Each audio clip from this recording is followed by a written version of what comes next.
IUI procedure painful ఉంటుందా? Intrauterine insemination ఈ procedure మనము ఈ IUI క్యాథెటర్ ద్వారా చేస్తాం.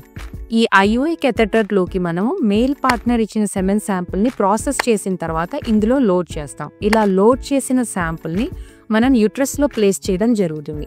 యూట్రస్లో ప్లేస్ చేసేటప్పుడు ఈ ప్రొసీజర్లో మనం ఈ నారో ఓపెనింగ్లోంచి ఈ క్యాథెటర్ని పాస్ చేసి యూట్రస్లో ప్లేస్ చేయడం జరుగుతుంది. ఇన్ కేస్ ఎవరికైనా ఈ సర్విక్స్ ఎంట్రన్స్ దగ్గర టైట్గా ఉంటే గనక ఇక్కడ కొంతమందికి డైలటేషన్ చేయాల్సిన అవసరం పడుతుంది.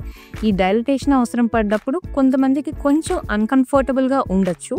బట్ ఆ డైలటేషన్ కూడా అవసరం లేనప్పుడు ఇది కంప్లీట్లీ పెయిన్లెస్ ప్రొసీజర్. కొంతమంది అడిగే క్వశ్చన్, ఈ IUI అనేది ఇంజెక్షన్ కదా? ఇది ఇంజెక్షన్ కాదు, ఒక ఫ్లెక్సిబుల్ ఇంట్రాయూట్రైన్ క్యాథెటర్.